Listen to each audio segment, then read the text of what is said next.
Hello friends, ಎಲ್ರಿಗೂ ನಮಸ್ಕಾರ. ವೆಂಕಟರಮಣ ಸ್ವಾಮಿಯ ಫೋಟೋ ನೋಡ್ತಾ ಇದ್ದೀರಾ? ಸಾಕ್ಷಾತ್ ತಿರುಮಲೇಶನ್ನ ನೋಡ್ತಾ ಇರೋ ಹಂಗೆ ಅನ್ನಿಸ್ತಿದೆ ಅಲ್ವಾ? ನಿಮಗೆಲ್ಲ ಭಾಳ ಒಂದು ಗುಡ್ ನ್ಯೂಸು. ನವಂಬರ್ 5ನೇ ತಾರೀಕು ಶ್ರೀವಾರಿ ಸೇವೆ ಓಪನ್ ಆಗ್ತಾಯಿದೆ. 18ರಿಂದ 60 ವರ್ಷದ ತನಕ ಒಂದು ಬ್ಯಾಚು. 50 ವರ್ಷದ ಒಳಗಡೆ ಇರೋರು ನವನೀತ ಸೇವೆಗೆ ಅಪ್ಲೈ ಮಾಡ್ಬೋದು. 60 ವರ್ಷದ ಒಳಗಡೆ ಇರೋರು ಈ ಶ್ರೀವಾರಿ ಈ ಸೇವೆಗೆ ಅಪ್ಲೈ ಮಾಡ್ಕೋಬೋದು. ಇನ್ನೂ ಒಂದು ವಿಷಯ ಇದೆ, 61ರಿಂದ 65ನೇ ವರ್ಷದ ತನಕ ಅವ್ರನ್ನ ಸೂಪರ್ವೈಸ್ ಮಾಡೋಕ್ಕೆ ಅವ್ರಿಗೂ ಕೂಡ ಸೇವೆಗೊಂದು ಅವಕಾಶ ಇದೆ.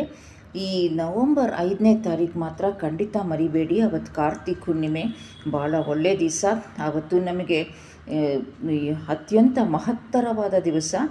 ಸೊ ಹಾಗೆ ನಿಮಗೆ ಶ್ರೀವಾರಿ ವೆಂಕಟರಮಣ ಸ್ವಾಮಿ ನಿಮಗೊಂದು ಚಾನ್ಸ್ ಕೊಡ್ತಾ ಇದ್ದಾನೆ. ಅಕಸ್ಮಾತ್ ನಿಮಗೆ ಟೆಂಪಲ್ ಡ್ಯೂಟಿ ಸಿಕ್ಕಿದ್ರೆ ನಿಮ್ಮ ಅದೃಷ್ಟ. ಅದು ಲಕ್ಕಿ ಡಿಪ್ಪಲ್ಲಿ ತೆಗಿತಾರೆ ಟೆಂಪಲ್ ಡ್ಯೂಟಿನ. ಆಯಾ ಗ್ರೂಪ್ ಬ್ಯಾಚ್ ಅವ್ರದ್ದು ಲೀಡರ್ದು ಹೆಸರು ಹಾಕಿ ತೆಗಿತಾರೆ. ಇಂಡಿವಿಜುವಲಾಗಿ ಕೊಟ್ಟರೆ ಇಂಡಿವಿಜುವಲ್ ಆಗಿ ಕೂಡ ಇರುತ್ತೆ. ಸೊ ಅದನ್ನು TTD ನವರು ಡಿಸೈಡ್ ಮಾಡೋದು ಲಕ್ಕಿ ಡಿಪ್ಪಲ್ಲಿ, ಹಾಗೆ ರ್ಯಾಂಡಮ್ ಆಗಿ ಡಿಸೈಡ್ ಮಾಡಲ್ಲ ಅವರು. ಆಮೇಲಿಂದ ಅಕಸ್ಮಾತ್ ನಿಮಗೆ ವೈಕುಂಠ ದ್ವಾರ ದರ್ಶನದಲ್ಲಿ ನಿಮ್ಮನ್ನು ಸೇವೆಗೆ ಹಾಕಿದ್ರೆ ನಿಮ್ಮಷ್ಟು ಪುಣ್ಯವಂತರೇ ಇಲ್ಲ ಅಂತ ಹೇಳ್ಬೋದು. ಇಲ್ಲದೇ ಹೋದರೂ ಕೂಡ ನೀವು ಆ ಟೈಮ್ನಲ್ಲಿ ನಿಮಗೆ ಒಂದು ದರ್ಶನ ಅಂತೂ ಕೊಟ್ಟೇ ಕೊಡ್ತಾರೆ. ಟ್ರೈ ಮಾಡಿ.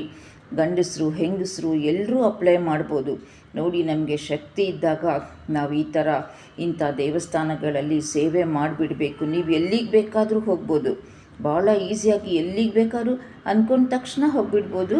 ಆದರೆ ತಿರುಪತಿ ತಿಮ್ಮಪ್ಪನ ಮಾತ್ರ, ತಿರುಮಲೇಶನ್ನ ಮಾತ್ರ ಅಂದ್ಕೊಂಡಾಗೆ ಹೋಗೋಕ್ಕಾಗೋದೇ ಇಲ್ಲ.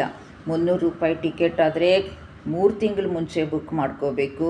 10,000 ರೂಪಾಯಿ ಟಿಕೆಟ್ ಕೊಟ್ಟು ಹೋಗೋಕ್ಕೆ ಎಲ್ರಿಗೂ ಆಗಲ್ಲ ಪಾಪ. ಸೊ ಅಲ್ಲಿ ಹೋದರೂ ಕೂಡ ನಿಮಗೆ ಅಲ್ಲೂ ಕೂಡ ಒಂದೇ ನಿಮಿಷ ಈ ಶ್ರೀವಾರಿ ದರ್ಶನ ನಾವು ಬದುಕಿರೋ ತನಕ ನಮ್ಮ ಕೈಲಾದಷ್ಟು ಒಂದು ಚಿಕ್ಕ ಸಾಸಿವೆ ಕಾಳಿನ ಸೇವೆ ದೇವ್ರಿಗೆ ಮಾಡಿದ್ವಿ ಅಂತ ಒಂದಿರುತ್ತೆ ನೋಡಿ. ಖಂಡಿತವಾಗ್ಲೂ ನವಂಬರ್ 5ನೇ ತಾರೀಕು ಮರಿಬೇಡಿ. ನಿಮಗಲ್ಲಿ ಇಳ್ಕೊಳ್ಳೋಕ್ಕೆ ಶ್ರೀವಾರಿ ಸೇವಾ ಸದನದಲ್ಲೇ ನಿಮಗೆ ಇಳ್ಕೊಳ್ಳೋಕ್ಕೆ ಜಾಗ ಇರುತ್ತೆ. ನಾನು ಮೊದಲಿನ ವೀಡಿಯೋದಲ್ಲಿ ಹೇಳಿದ್ದೀನಿ, ತುಂಬ ಚೆನ್ನಾಗಿರುತ್ತೆ. ಒಂದು ಸಣ್ಣ ಟ್ರಿಪ್ಪಿಗೆ ಹೋದಂಗೆ ಇರುತ್ತೆ. ಟ್ರಿಪ್ ಅಂದರೆ ಅಂತಿಂಥ ಟ್ರಿಪ್ಪಲ್ಲ, ಇದು ದೇವತಾ ಕಾರ್ಯದಲ್ಲಿ. ಧನ್ಯವಾದಗಳು.